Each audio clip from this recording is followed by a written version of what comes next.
में मुझे जो लगता है कि हिंदी माध्यम में जिस चीज पर थोड़ा जोर देने की जरूरत है वो इंटरव्यू है। एक तो मेरा आपसे निवेदन है, क्योंकि आप शुरुआत कर रहे हैं, ये निवेदन मैं दिल्ली में 5-6 दिन की बात करने वाला हूँ। मैं एक सेमिनार लूंगा, जब सारी मार्कशीट्स आएंगी उनका तुलनात्मक अध्ययन करके 200-300 मार्कशीट्स को स्टडी करके हाथ में लेके क्लास में जाऊंगा।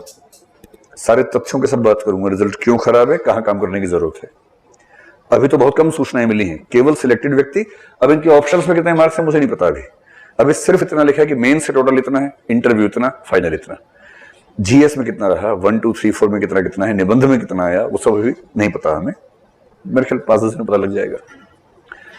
तो इंटरव्यू के लिए अगर आप शुरुआत से मेहनत कर लें, और शुरुआत से मेहनत करने का मतलब क्या है कि कॉलेज के समय से ही, और कॉलेज अगर पास हो चुका है तो इसका मतलब ये नहीं कि अब इंटरव्यू नहीं हो सकता है, अब भी होगा। ऐसा क्या है, बेसिकली आपको ऐसा व्यक्ति बनना है जो ठीक से बोले और ठीक बात बोले। 2 काम करने होते हैं। एक तो ठीक से बोलना है, यानी आप बोलें तो लोग सुनना चाहिए आपको, उतार चढ़ाव अच्छा हो, भाषा अच्छी हो, शब्दावली अच्छी हो, कॉन्फिडेंस से आप बात कर पाते हो। और दूसरा है कि जो बोलें ठीक बात बोलें। हल्की बात कोई आपकी 1-8 मिनट तो सुन लेगा, उसके आगे नहीं सुनेगा। 1-8 मिनट के बाद वो परेशान हो जाएगा आपसे।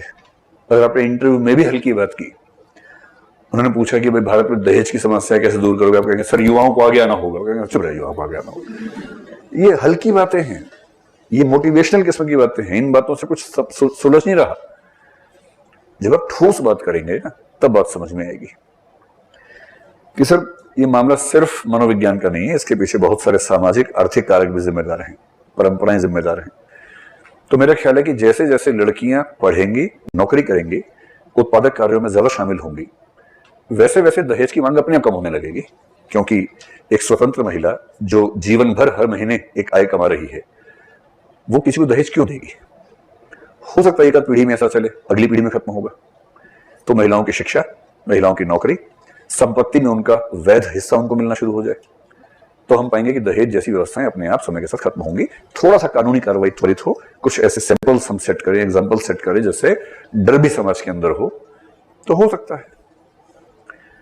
ये नहीं कि सर थोड़ा हमें आगे आना होगा, तो युवा ही तो आगे आ रहे हैं इसलिए दहेज हो रहा है, और किस लिए दहेज हो रहा है, तो वो ना आगे आए तो दहेज क्यों होगा। इसलिए गहरी बात। तो कैसे बोलना है, ये तो आप जब 3-4 लोगों का ग्रुप बना लेंगे ना, खूब डिस्कशंस करेंगे आपस में, दिन में कम से कम आधा-पौना घंटा डिस्कशंस में लगाइए, किसी भी मुद्दे पे लगाइए। मुद्दा नहीं मिल रहा है तो गली मोहल्ले की चर्चा कर लीजिए बेशक, कि उसके साथ क्या चल रहा है आजकल, बेशक किसी पे कर लीजिए, लेकिन कम से कम 4 लोग एक दूसरे के साथ खूब गर्मा गर्म तरीके से बातचीत करें। थोड़ा चिल्ला चिल्ली भी हो, थोड़ा कॉन्फिडेंस हो, गला खुले, बात करने का लहजा बेहतर हो। मतलब ऐसे वाले विषय पे हफ्ते में 1 आध बार ठीक है, 5-6 दिन तो वही सब होना चाहिए। अमेरिका, इराक, रिजर्व बैंक, वित्तीय नीति, पुलवामा, ये सब होना चाहिए। लेकिन हाँ, अब आप जिस उम्र में हो उस उम्र में वो विषय छूटेंगे थोड़ा ना, तो कभी कभी उन विषयों पर भी कर लीजिए। वो भी जीवन में रोमांच भरने के लिए बड़े जरूरी विषय हैं, उनको भी रखिए। दूसरा, ठीक बात बोलें। जो विषय चुना डिस्कशन के लिए, उस पर रिसर्च कीजिए। आजकल तो रिसर्च इतनी आसानी से, पहले कभी नहीं थी। आपको सिर्फ गूगल पर जाके टाइप करना है, इतना सारा कंटेंट मिल जाएगा।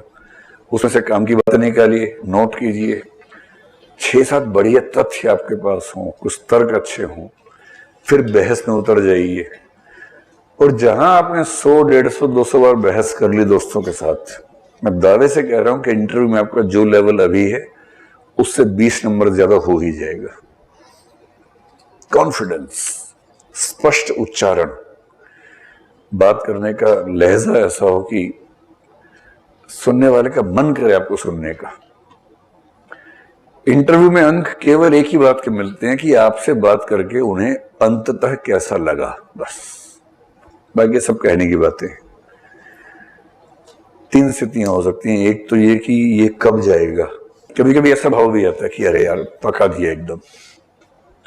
कई बच्चे होते हैं पका देते हैं बुरी तरह से, तो मेंबर्स उबासी ले भी नहीं सकते सामने, कम सवाल पूछते हैं। दूसरे बोलते हैं आप पूछिए, तो मैं उबासी ले लेता हूँ, आप पूछिए। फिर वो पूछता है, 20 मिनट होते तो भेज देते हैं कि यहाँ जाइए, अच्छा हो गया इंटरव्यू, धन्यवाद आपका, धन्यवाद। कुछ होते हैं जिनको भेजते हुए खराब लगता है उनको, कि 40 मिनट हो गए, 45 मिनट हो गए, मन कर रहा है और बात करने का। बाहर से चौकीदार बार बार चेहरा दिखा रहा है कि सर और बच्चे भी हैं।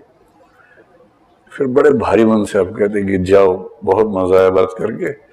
मेंबर्स का मन करे कि फोन नंबर मांग लेंगे, शाम को फिर बात करेंगे, लेकिन मांगेंगे नहीं, शर्म के मारे अच्छा भी नहीं लगता, कैसे मांगेंगे फोन नंबर। पर ये भाव मन में आता है कि यार एनलाइटनमेंट हो गया इससे बात करके, दिमाग प्रबुद्ध हो गया। फिर मिलते हैं छप्पर फाड़ के नंबर, और तीसरी सामान्य स्थिति कि हाँ ठीक है, ठीक है, तो फिर नंबर भी ठीक है, मिल जाते हैं। 160, 65 ठीक टाइप के नंबर है।